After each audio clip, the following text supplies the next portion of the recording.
And we're back with more breaking news coverage. If you're just joining us, we're learning within the last hour or so, Hillary Clinton's doctor releasing a statement after examining her at her Chappaqua home today. In that statement saying, quote, Secretary Clinton has been experiencing a cough related to allergies. On Friday, during a follow-up evaluation of her prolonged cough, she was diagnosed with pneumonia. She was put on antibiotics and advised to rest and modify her schedule. Well, at this morning's event, she became overheated and dehydrated. I have just examined her, and she is now rehydrated and recovering nicely, end quote. Rejoining us now is Dr. Devi Nampiaparampil. She is a physician and associate professor at NYU School of Medicine. And when you and I talking a little bit earlier, doctor, we wanted to make some of the distinctions of what pneumonia might mean. For instance, we often hear walking pneumonia and what that might be. Well, walking pneumonia is usually more common in people who are under 40, so it's more common in people who are in crowds, in which case she might be more susceptible, but let's say the military or in school, so it's possible that she has that. But usually we separate pneumonia into two categories for the most part, viral or bacterial. Now, you get started on antibiotics presuming that it's a bacterial pneumonia, and then tailor the antibiotics depending so that you can treat it. But it is possible to have a viral pneumonia, in which case you just sort of have to wait it out. Which is worse? It depends. I mean, they can both cause the same problems. It's really about how much they affect your oxygen in your blood, your oxygenation and your blood flow. So both can have very serious effects.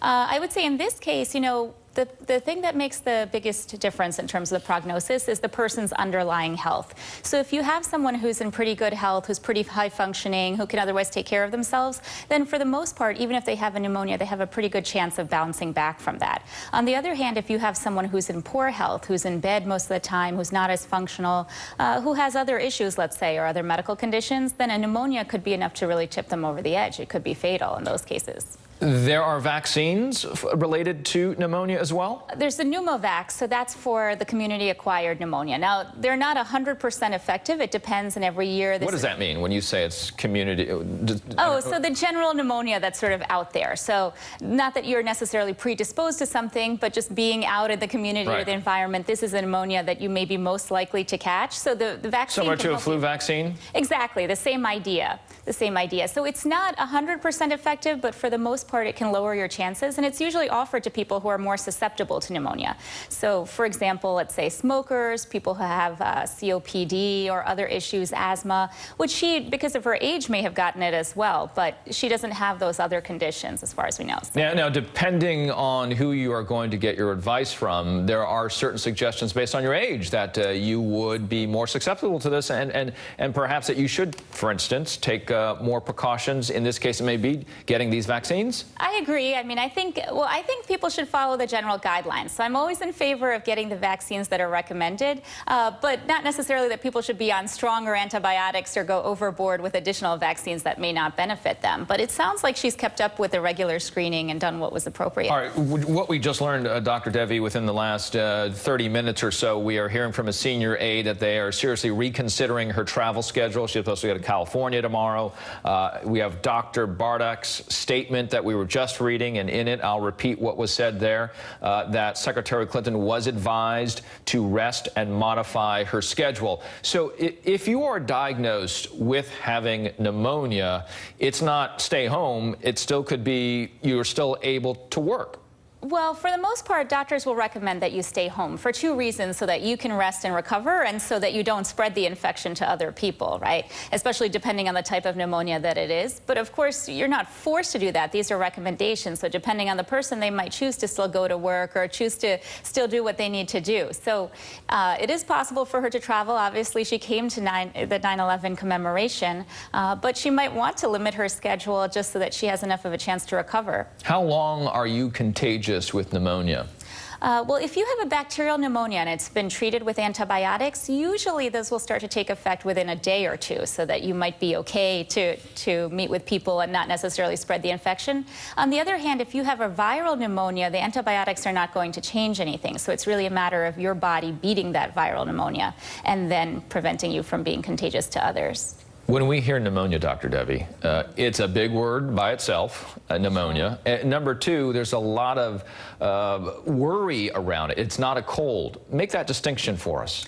Well, both come from the same general causes, perhaps, but it's just where the infection is. So with a cold, that's usually a virus that's infecting, let's say, the nasopharynx, so your nose, your throat, that whole area makes you feel really congested. Now, that infection can spread, whether it's viral or bacterial, to the throat and then out into the airways and then to the lungs.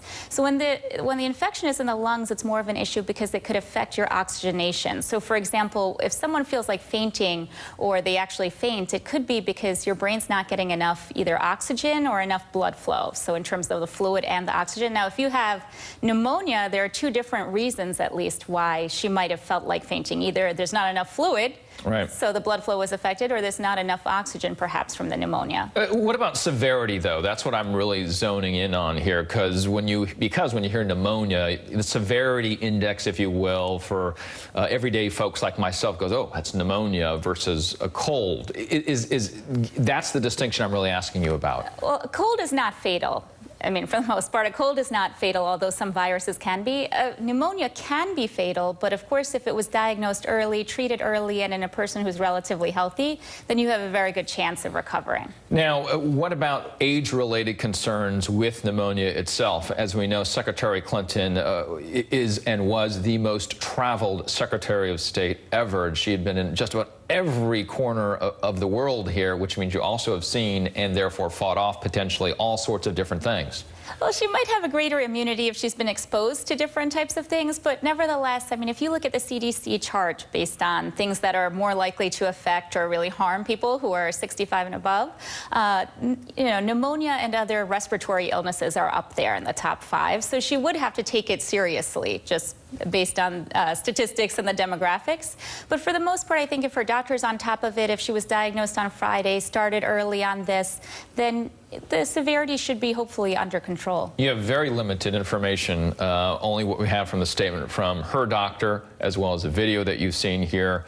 In general, what would be, you said just stay home. That would be the prescription here, and if it's bacterial, you'd take antibiotics. Is that it? I'm just trying to summarize what you're suggesting. For the most part. I mean, obviously, if the doctor saw her on Friday and they thought it was more serious, then we wouldn't say stay at home. The doctor would probably say you need to be in the hospital if there was more of a chance of being dehydrated or some other problem. So if they saw her and they thought that it was a pneumonia that could be treated with her being at home or being out and about, for the most part, they probably didn't think it was as serious. Okay, again, for those who are just joining us, getting that statement within the last hour or so from Secretary Clinton's doctor saying that on Friday, Secretary Clinton was diagnosed with pneumonia, and this is after the video earlier that we were watching of Secretary Clinton leaving Ground Zero and then having that difficulty getting into the car. All of that just happening today, and that statement just coming into us within the last hour or so. That's what we know at the moment with regard to this story that we've been following throughout the day. Dr. Devi Nampi-Purampal, thank you so much for your expertise. And coming up, the Clinton campaign